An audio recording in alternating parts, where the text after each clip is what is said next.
ഈ മോനെ ആ ബോൾട്ടൻ്റെ വൂഫറിൻ്റെ ആ ഒരു ലുക്ക് കണ്ടോ. ഹലോ ഫ്രണ്ട്സ്, ജയ്സ്റ്റഡിയുടെ മറ്റൊരു വീഡിയോയിലേക്ക് സ്വാഗതം. ഇന്ന് നമ്മളിവിടെ ഡിസ്കസ് ചെയ്യാൻ പോകുന്നത് നമ്മുടെ വീട്ടിലൊക്കെ യൂസ് ചെയ്യാൻ വേണ്ടിയിട്ട് ഒരു 3-വേ ടവർ ബോക്സ് നമ്മൾ ചെയ്യുകയാണെങ്കിൽ ശ്രദ്ധിക്കേണ്ട കുറച്ച് കാര്യങ്ങൾ. എനിക്ക് പറ്റിയ ചില അബദ്ധങ്ങളും അതിനുവേണ്ടി റെഫറൻസ് ആയിട്ട് എൻ്റെ വീട്ടിലെ ബോക്സും വെച്ചിട്ടാണ് ഞാൻ ഈ വീഡിയോ ചെയ്യുന്നത്. സോ നിങ്ങൾ വീട്ടിലേക്ക് ഒരു 3-വേ, അതായത് ഒരു low frequency, mid, high frequency എന്ന രീതിയിൽ ഒരു പെർഫെക്റ്റ് ആയിട്ടുള്ള ഒരു ടവർ ബോക്സ് നിങ്ങൾ ഉണ്ടാക്കാൻ പോവുകയാണെങ്കിൽ ഈ വീഡിയോ തീർച്ചയായിട്ടും നിങ്ങൾ ഫുള്ളായിട്ട് കാണുക. കാരണം എനിക്ക് പലരുടെ കയ്യിൽ നിന്ന് കിട്ടിയ കുറച്ച് ഇൻഫർമേഷൻസ്, കുറച്ച് സജഷൻസ് വെച്ചിട്ടാണ് നമ്മളിന്ന് ഈ വീഡിയോ ചെയ്യുന്നത്. സോ കുറേ കാര്യങ്ങൾ നമുക്കിന്ന് പറയാനുണ്ട്. സോ ഇത് എൻ്റെ ബോക്സാണ്. ഇതിനകത്ത് ഒരുപാട് പോരായ്മകളുണ്ട്. സോ അതിൻ്റെ പോരായ്മകൾ വെച്ച് പറയുമ്പോൾ നമുക്കതിൻ്റെ ഒരു കറക്റ്റായിട്ട് എങ്ങനെ ചെയ്യണം എന്നുള്ളത് നമുക്ക് വീഡിയോ കിട്ടും. സോ വീഡിയോയിലേക്ക് പോകാം. സോ നമ്മൾ ബോക്സിൽ നിന്ന് തുടങ്ങാം. ഈ ബോക്സിൻ്റെ വീഡിയോ നമ്മൾ ഓൾറെഡി ചാനലിൽ അപ്ലോഡ് ചെയ്തിട്ടുള്ളതായിരുന്നു. അതായത് ഇതിൽ ഓൾറെഡി വന്നുകൊണ്ടിരുന്നത് ഒരു 8 ഇഞ്ച് വൂഫർ, 5 ഇഞ്ച് മിഡ്, ഒരു 3 ഇഞ്ച് ട്യൂട്ടർ എന്ന രീതിയിലായിരുന്നു വന്നുകൊണ്ടിരുന്നത്. യാതൊരു രീതിയിൽ ഇംപെഡൻസ് മാച്ചിങ് ഇല്ല, വാട്ട്സ് ക്വാളിറ്റി ഒന്നും ഇല്ലാതെ പണ്ട് ചെയ്തൊരു ബോക്സ് ആയിരുന്നു. അത് മാറ്റിയാണ് നമ്മൾ 10 ഇഞ്ചിൻ്റെ വൂഫറാക്കി, 6 ഇഞ്ചിൻ്റെ മിഡാക്കി, ട്യൂട്ടർ സെയിം തന്നെ വെച്ചു. പക്ഷേ പെർഫോമൻസ് അത്ര ബെറ്റർ ആയില്ല, നമ്മൾ ഉദ്ദേശിച്ച അത്രയും പെർഫോമൻസ് കിട്ടിയില്ല. അതിൻ്റെ കാരണങ്ങളെന്ന് വെച്ച് കഴിഞ്ഞാൽ ഫസ്റ്റ്ലി ബോക്സിൻ്റെ പോരായ്മ തന്നെ ആയിരുന്നു. ഞാനിപ്പോൾ പുറത്താണ് ഷൂട്ട് ചെയ്യുന്നത്, സോ നോയ്സ് ഉണ്ടെങ്കിൽ ക്ഷമിക്കുക. സോ ബോക്സിൻ്റെ പോരായ്മയാണ്. ഫസ്റ്റ്ലി നമ്മൾ യൂസ് ചെയ്ത MDF എന്ന് പറഞ്ഞാൽ വളരെ കനം കുറഞ്ഞൊരു MDF ആയിരുന്നു. നമ്മളിപ്പോൾ ബോക്സ് അപ്ഗ്രേഡ് ചെയ്ത് നല്ല പവറുള്ള ബൂഫർ വെക്കാൻ ഉദ്ദേശിച്ചപ്പോഴത്തേക്കും നല്ല ഇടി വരുന്ന സമയത്ത് ബോക്സ് വൈബ്രേറ്റ് ചെയ്ത് ബോക്സ് മുമ്പോട്ടേക്ക് മൂവ് ചെയ്യാൻ തുടങ്ങി. ഒരു ബോക്സ് അങ്ങനെ മൂവ് ചെയ്യാൻ പാടില്ല. സോ ഭാരം വളരെ കുറവായിരുന്നു ഈ ബോക്സിന്. സോ നമ്മൾ ശ്രദ്ധിക്കേണ്ട കാര്യം, നമ്മൾ മെറ്റീരിയൽ സെലക്ട് ചെയ്യുന്ന സമയത്ത് MDF ആയാലും അല്ലെങ്കിൽ നമ്മുടെ പ്ലൈവുഡ് ആയാലും അത്യാവശ്യം 1 ഇഞ്ച് അല്ലെങ്കിൽ 3/4 ഇഞ്ച് അല്ലെങ്കിൽ അറ്റ്ലീസ്റ്റ് 1 ഇഞ്ചോളം വരുന്ന മെറ്റീരിയൽ സെലക്ട് ചെയ്യുക എന്നുള്ളതാണ് ആദ്യമേ നമ്മളൊരു ബോക്സ് ചെയ്യുന്നതിന് മുമ്പ് ശ്രദ്ധിക്കേണ്ട ഒരു കാര്യം.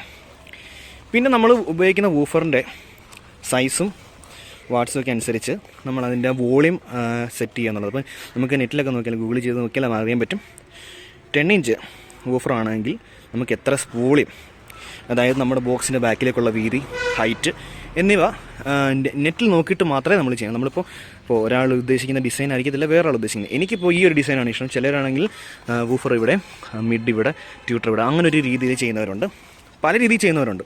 സോ ഏത് രീതി ചെയ്താലും നമുക്ക് ബേസ് നല്ല രീതിയിൽ വരണമെങ്കിൽ അത്യാവശ്യം വോളിയം കിട്ടുന്ന രീതിയിൽ ചെയ്യണം. അതായത് നമ്മളിപ്പോൾ ഒരു വൂഫർ വാങ്ങുകയാണെങ്കിൽ അതിൻ്റെ സൈറ്റിലോ അല്ലെങ്കിൽ നെറ്റിൽ നോക്കിക്കഴിഞ്ഞാൽ 10 ഇഞ്ച് വൂഫറിന് വേണ്ട റൂം, ആ ഒരു വോളിയം എത്ര ഉണ്ടെന്നുള്ളത് ചെക്ക് ചെയ്തിട്ട് എടുക്കുക. അപ്പോൾ ഫസ്റ്റ് നമ്മൾ ചെക്ക് ചെയ്യേണ്ടത് യൂസ് ചെയ്യാൻ പോകുന്ന മെറ്റീരിയൽ.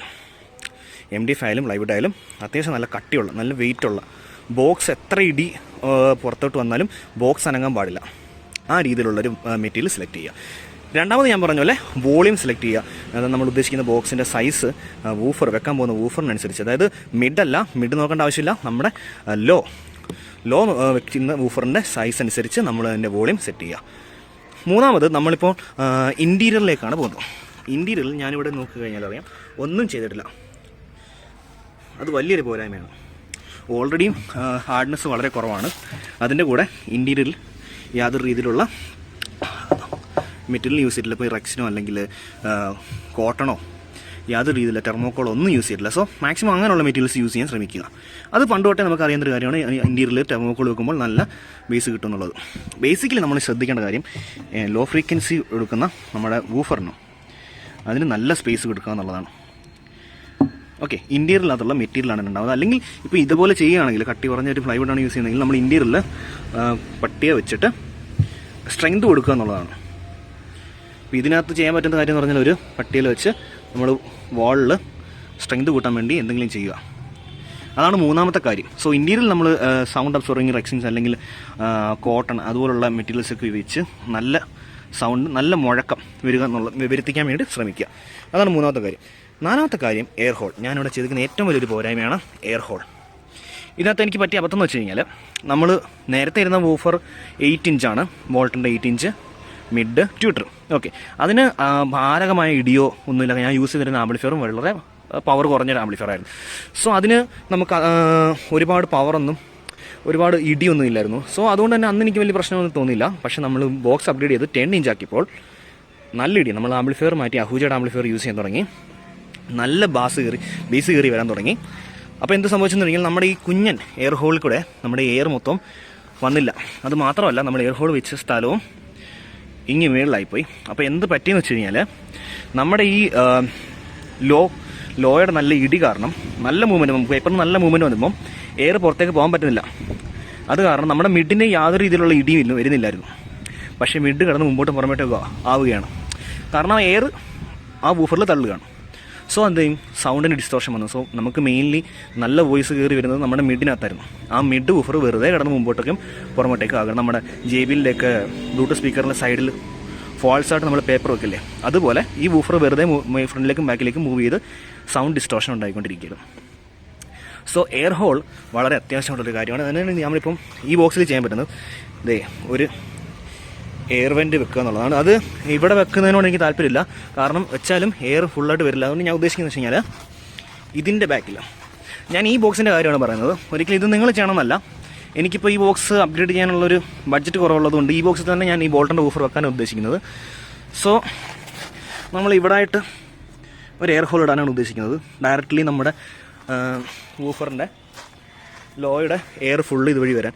മാത്രമല്ല ഞാനൊരു നെറ്റും യൂസ് ചെയ്തത് നമ്മൾ ജസ്റ്റ് ബ്ലാക്ക് ക്ലോത്താണ്. ആ ക്ലോത്ത് വെച്ച് നമ്മൾ ഇത് അടച്ചിട്ടുണ്ട്, പല്ലിയൊന്നും കയറാതിരിക്കാൻ വേണ്ടിയിട്ടാണ്. സോ അങ്ങനെ എയർ ഹോളിൻ്റെ കാര്യം വളരെ അത്യാവശ്യമായിട്ട് നമ്മൾ ശ്രദ്ധിക്കേണ്ട ഒരു കാര്യമാണ്. ഇങ്ങനൊരു ടവർ ബോക്സ് ചെയ്യുന്ന സമയത്ത് നമ്മുടെ താഴത്തെ ലോ വൂഫറിന് നല്ല രീതിയിൽ എയർ ഫ്ലോ കൊടുക്കുക, റൂം കൊടുക്കുക, അതുപോലെ തന്നെ എയർ ഫ്ലോ കൊടുക്കാൻ വേണ്ടിയിട്ട് ഇപ്പോൾ എല്ലാവരും ചെയ്യുന്ന പോലെ വേണമെങ്കിൽ നമുക്ക് പൈപ്പിട്ട് കൊടുക്കാം. അല്ലെങ്കിൽ ഏറ്റവും ബെസ്റ്റായിട്ട് ചെയ്യാൻ പറ്റുമെന്ന് പറഞ്ഞാൽ വൂഫറിന് താഴെയായിട്ട് എയർ വെൻറ്റ് കൊടുക്കുക എന്നുള്ളതാണ്, റെക്ടാങ്കിൾ ഷേപ്പിൽ. അങ്ങനെയൊക്കെ പുതിയ രീതിയിൽ ബോക്സ് ചെയ്യുന്നതായിരിക്കും ഏറ്റവും ബെറ്റർ. ഞാൻ ഈ ബോക്സിനെ വെച്ചിട്ടാണ് നമ്മൾ പറയുന്നത്.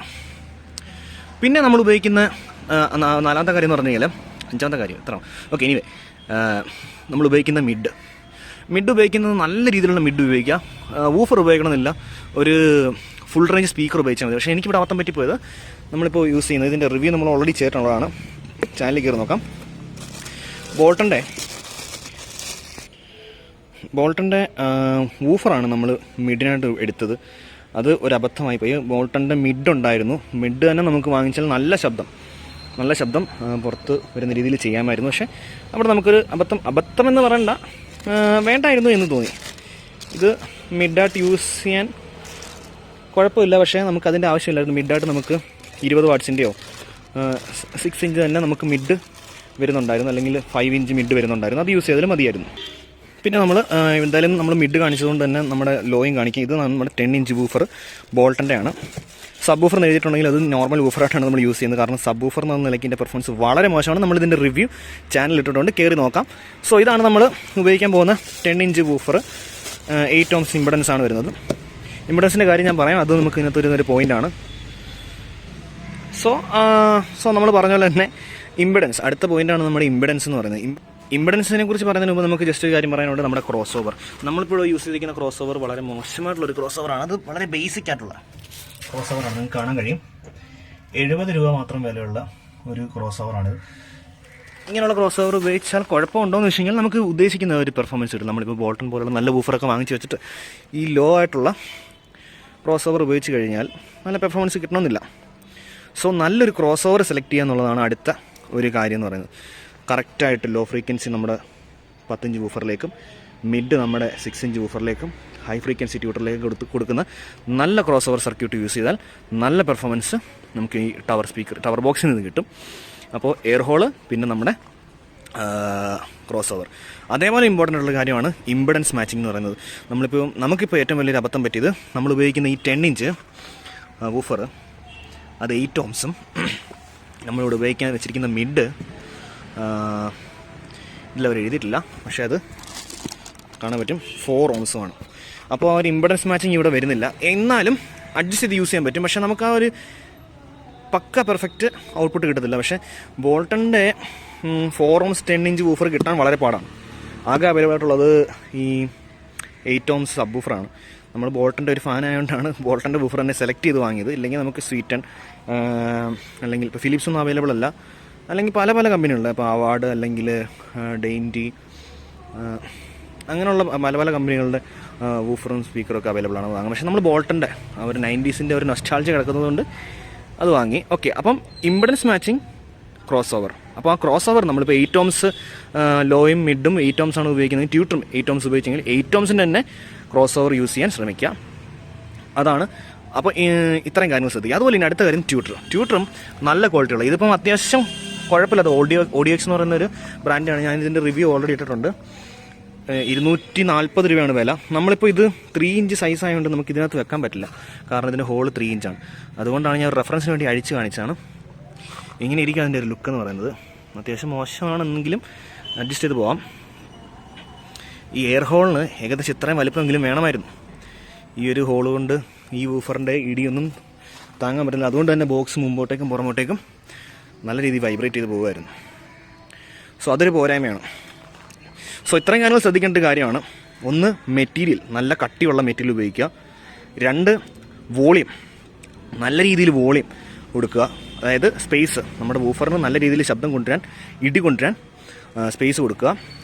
3, ഇൻറ്റീരിയറിനകത്തുള്ള മെറ്റീരിയൽസ് യൂസ് ചെയ്യുന്നത് കോട്ടൺ അല്ലെങ്കിൽ റെക്സിൻ അതുപോലത്തെ മെറ്റീരിയൽ, ഹാർഡ്നെസ്സിന് വേണ്ടിയിട്ട് കുറച്ച് മെറ്റീരിയൽസ് യൂസ് ചെയ്യുക. 3, നമ്മൾ സെലക്ട് ചെയ്യുന്ന വൂഫർ, അതിൻ്റെ ഇമ്പഡൻസ്. പിന്നെ മിഡിന് വേണ്ടിയിട്ട് നമുക്ക് വൂഫർ വേണമെന്നില്ല, നോർമൽ ഫുൾ റേഞ്ച് സ്പീക്കർ ഉപയോഗിച്ചാലും മതി. പിന്നെ ഇമ്പഡൻസ് മാച്ചിങ്, പിന്നെ നമ്മുടെ ക്രോസ് ഓവർ, പിന്നെ എയർ ഹോൾ. അത് വളരെ ഇമ്പോർട്ടൻ്റ് ഉള്ള കാര്യമാണ്. എയർ വെൻറ്റ് നല്ല രീതിയിൽ ശ്രദ്ധിച്ച് ചെയ്യുക, എങ്കിൽ മാത്രമേ. അതുപോലെ തന്നെ ഈ ഒരു ബോക്സ് കറക്റ്റ് പറയുകയാണെങ്കിൽ അത്ര കറക്റ്റ് അല്ല. 10 ഇഞ്ച് 6 ഇഞ്ചിന് വേണ്ടിയിട്ടല്ല, കാരണം ഇത് പണിഞ്ഞത് 8 ഇഞ്ച് 5 ഇഞ്ച് എന്നുള്ള രീതിയിലായിരുന്നു പണിഞ്ഞത്. അതുകൊണ്ട് അത്ര പെർഫെക്റ്റ് നമുക്ക് പറയാൻ പറ്റില്ല. സോ നിങ്ങൾ ഇനി ബോക്സ് ചെയ്യുന്ന സമയത്ത് അത് ശ്രദ്ധിക്കുക. പിന്നീട് ഇതിനകത്ത് പറയാനുള്ളത്, അത് എൻ്റെ ഒരു അഭിപ്രായമാണ്. ഇപ്പോൾ ഇതിനകത്ത് ചെയ്യാൻ പോകുന്നത് അല്ലെങ്കിൽ ചിലപ്പം ചെയ്യാൻ സാധ്യതയുള്ളൊരു കാര്യമാണ്. അതായത് നമ്മുടെ ഈ മെഡിനെ, നമ്മുടെ ഈ ലോ ഫ്രീക്വൻസി വൂഫറിൻ്റെ എയറുമായിട്ട് യാതൊരു കോൺടാക്റ്റും വരാതിരിക്കും. അതായത് ഈ ഒരു ഭാഗത്ത് നമ്മൾ അകത്തൊരു ക്യാബിൻ സെറ്റ് ചെയ്തു. പക്ഷേ അല്പം ബുദ്ധിമുട്ടായിരിക്കും, കാരണം ഇത് പണ്ട് ആണിയൊക്കെ അടിച്ച് പശയൊക്കെ ചൊട്ടിച്ച് പോയതുകൊണ്ട് നമുക്ക് അഴിച്ച് ചെയ്യാൻ ഭയങ്കര ബുദ്ധിമുട്ടായിരിക്കും.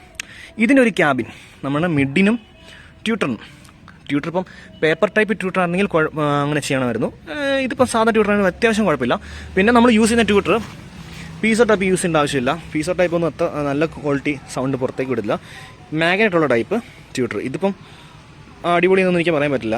പക്ഷേ അത്യാവശ്യം വലിപ്പമുള്ള നല്ല കമ്പനിയുടെ അത്യാവശ്യം വിലയൊക്കെ വരുന്ന സാധനം തന്നെ വാങ്ങിച്ചാൽ നല്ല സൗണ്ട് കിട്ടും, ഹൈ ഫ്രീക്വൻസി നല്ല രീതിയിൽ വരും.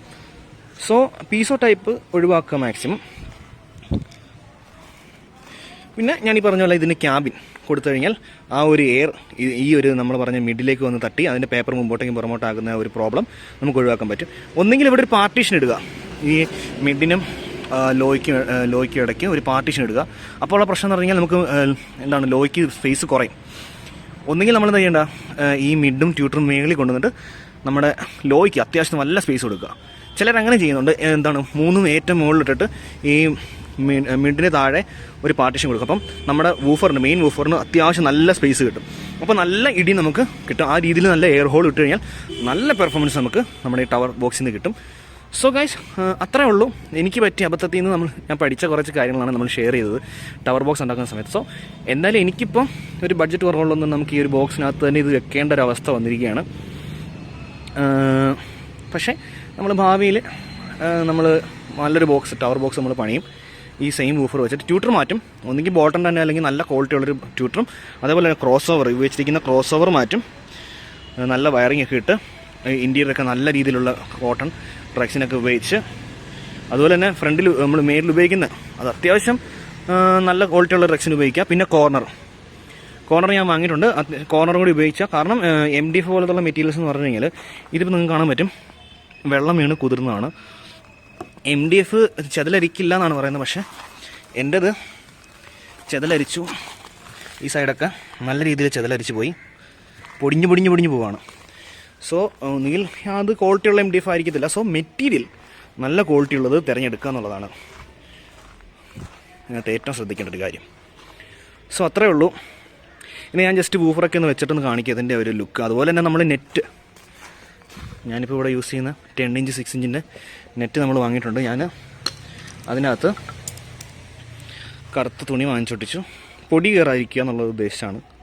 വൂഫർ പൊടിയാവാതിരിക്കാൻ പശ വെച്ച് നെറ്റ് വെച്ചിട്ടുണ്ട്. ആ ഗ്രില്ലിനകത്ത് നെറ്റ് വെച്ചു. അതുകൂടി യൂസ് ചെയ്യുകയാണെങ്കിൽ വൂഫറിന് കുറച്ചുകൂടി ലൈഫ് കിട്ടും. പൂച്ചയൊക്കെ ഉണ്ടെങ്കിൽ കയറി മാന്താൻ സാധ്യതയുണ്ട്, അത് നമുക്ക് ഒഴിവാക്കാൻ പറ്റും. സോ അത്രേ ഉള്ളൂ. ഇനി നമുക്ക് ആ ബോക്സിൻ്റെ ഒരു ലുക്കും കൂടി കാണിച്ചിട്ട് നമുക്ക് വീഡിയോ നിർത്താം. സോ നമ്മൾ വൂഫർ വെച്ചിട്ടുണ്ട്. മോനെ, ആ ബോൾട്ടൻ്റെ വൂഫറിൻ്റെ ആ ഒരു ലുക്ക് കണ്ട, ആ 90s ഒക്കെ ഒരു ഫീൽ, ആ ഒരു 10 ഇഞ്ച് 6 ഇഞ്ച് ട്യൂട്ടർ. 90s നമ്മളൊരു കാസറ്റ് മെക്കാനിക്സ് ഉള്ള ഒരു ആംപ്ലിഫയറും ഇതേലത്തെ 2 ബോക്സും കാണുമ്പോൾ തന്നെ ഒരു ഭയങ്കര നൊസ്റ്റാൾജിക് ഫീൽ വരുന്നുണ്ട്. എന്തായാലും അത്യാവശ്യം നല്ല ലുക്കുണ്ട്, പക്ഷേ ബോക്സിന് കുറച്ചും കൂടെ വലിപ്പം ഉണ്ടായിരുന്നെങ്കിൽ കാണാൻ കുറച്ചുകൂടി ഭംഗിയായിരുന്നതിന്. സോ ഇങ്ങനെയായിരിക്കും ഒരു ലുക്ക് ഇതിൻ്റെ വരിക. നമുക്ക് ജസ്റ്റ് നെറ്റ് കൂടി വെച്ച് നോക്കാം. സോ നെറ്റ് വെക്കുമ്പോൾ അത്ര ഭംഗിയുണ്ടോ എന്ന് വെച്ച് കഴിഞ്ഞാൽ അത്ര വലിയ ഭംഗിയൊന്നുമില്ല. പക്ഷേ നമുക്ക് പ്രൊട്ടക്ഷനാണ് മെയിൻലി നോക്കുന്നതെങ്കിൽ നമ്മൾ ഊഫറിൻ്റെ മേളിൽ ഇതുപോലെ നെറ്റ് വെക്കുന്നത് നല്ലതായിരിക്കും. പൊടിയൊക്കെ കയറി കളറൊക്കെ മങ്ങാൻ ചാൻസ് ഉണ്ട്. പക്ഷേ അങ്ങനെ മങ്ങാണ്ട് സൂക്ഷിക്കാം, പൂച്ച കയറി മാന്താതെ സൂക്ഷിക്കാം. വല്ലി പാറ്റ ഇവയെന്നൊക്കെ നമുക്ക് ജസ്റ്റ് പ്രൊട്ടക്ഷനൊക്കെ നമുക്ക് നൂത്ത് വെക്കാൻ പറ്റത്തില്ല, നമ്മൾ സ്ക്രൂ ചെയ്തിട്ടില്ല. അതുപോലെ തന്നെ ഈ ബോക്സിൽ 10 ഇഞ്ചിന് ചെറിയൊരു വ്യത്യാസമുണ്ട്. നമുക്ക് 10 ഇഞ്ച് ഇത് നമുക്ക് വെക്കാൻ കുറച്ച് ബുദ്ധിമുട്ടുണ്ട്, കുറച്ചുകൂടി ഒന്ന് റബ്ബ് ചെയ്ത് ഷേപ്പ് ആക്കാനുണ്ട്. അതുപോലെ തന്നെ എയർ ഹോൾ വെക്കാനുണ്ട്. സോ ഗായ്സ്, അങ്ങനെ നമ്മൾ നമ്മുടെ വീടിൻ്റെ അവസാന ഭാഗത്തേക്ക് എത്തിയിരിക്കുകയാണ്. അത്രേ ഉള്ളൂ. നമ്മൾ ഒരു 3-way ടവർ ബോക്സ് ചെയ്യുന്ന സമയത്ത് ശ്രദ്ധിക്കേണ്ട കുറച്ച് കാര്യങ്ങളാണ് നമ്മൾ ഷെയർ ചെയ്തത്. എനിക്ക് കിട്ടിയ കുറച്ച് ഇൻഫർമേഷൻ നമ്മൾ കുറച്ച് ചേട്ടന്മാരും ഫ്രണ്ട്സും ഒക്കെ പറഞ്ഞു തന്നു. എനിക്ക് പറ്റിയ കുറച്ച് അബദ്ധങ്ങൾ നിങ്ങളുടെ മുമ്പിൽ കാണിച്ച് നിങ്ങൾക്ക് അതുപോലെ ഒരു അബദ്ധം പറ്റരുത് എന്നുകൊണ്ട് നമ്മൾ അപ്ലോഡ് ചെയ്തൊരു വീഡിയോ ആണ്. നമ്മളെന്തായാലും ഈ ബോക്സ് നമ്മൾ മാറ്റും. കുറച്ച് ബഡ്ജറ്റൊക്കെ ആവുന്ന സമയത്ത് നമ്മൾ വേറെ ബോക്സ് ചെയ്യും. സോ ചാനൽ സബ്സ്ക്രൈബ് ചെയ്തിട്ടേക്കുക, കാരണം നമ്മൾ അതിൻ്റെ വീഡിയോ നമ്മൾ ഉടനെ അപ്ലോഡ് ചെയ്യുന്നതായിരിക്കും ബോക്സ് ചെയ്യുന്ന സമയത്ത്. സോ ചാനൽ സബ്സ്ക്രൈബ് ചെയ്തിട്ടേക്കുക, ബെല്ലൈക്കണും കൂടി അമർത്തിയേക്കുക, അപ്പോൾ നോട്ടിഫിക്കേഷൻ കിട്ടും. ഇതുപോലുള്ള ഒരുപാട് വീഡിയോസ് നമ്മൾ ചാനലിൽ അപ്ലോഡ് ചെയ്യാൻ പോകുന്നുണ്ട്. സോ മോട്ടറിൻ്റെ ബൂഫറിൻ്റെയൊക്കെ റിവ്യൂ നമ്മൾ ഓൾറെഡി ചെയ്തിട്ടുണ്ട്. സോ അത്രേ ഉള്ളൂ. വീഡിയോയുടെ അവസാന ഭാഗത്തേക്ക് എത്തിയിരിക്കുകയാണ്. വീഡിയോ നിങ്ങൾക്ക് ഇഷ്ടപ്പെട്ടെങ്കിൽ തീർച്ചയായിട്ടും ലൈക്ക് ചെയ്യണം, അതുപോലെ ഷെയർ ചെയ്യുക. അതുപോലെ നിങ്ങൾക്ക് എന്തെങ്കിലും ഇതുപോലുള്ള ഒപ്പീനിയൻസ് ഉണ്ടെങ്കിൽ, നിങ്ങൾക്ക് അറിയാവുന്ന കുറച്ച് കാര്യങ്ങൾ കമൻറ്റ് ബോക്സിൽ ഷെയർ ചെയ്യുകയാണെങ്കിൽ എനിക്കും അതുപോലെ നമ്മുടെ വ്യൂവേഴ്സിനും അത് വളരെ ഉപകാരപ്രദമായിരിക്കും, മറ്റുള്ളവർക്കും ഉപകാരപ്രദമായിരിക്കും. ബിക്കോസ് ഇപ്പം ഇതുപോലുള്ള കാര്യങ്ങൾ ചെയ്യാൻ പോകുന്നവർക്ക് നല്ല രീതിയിൽ ഉപകാരമായിരിക്കും. സോ അത്രേ ഉള്ളൂ. Thanks for watching. അടുത്ത വീഡിയോ കാണുന്നവരെ ബൈ.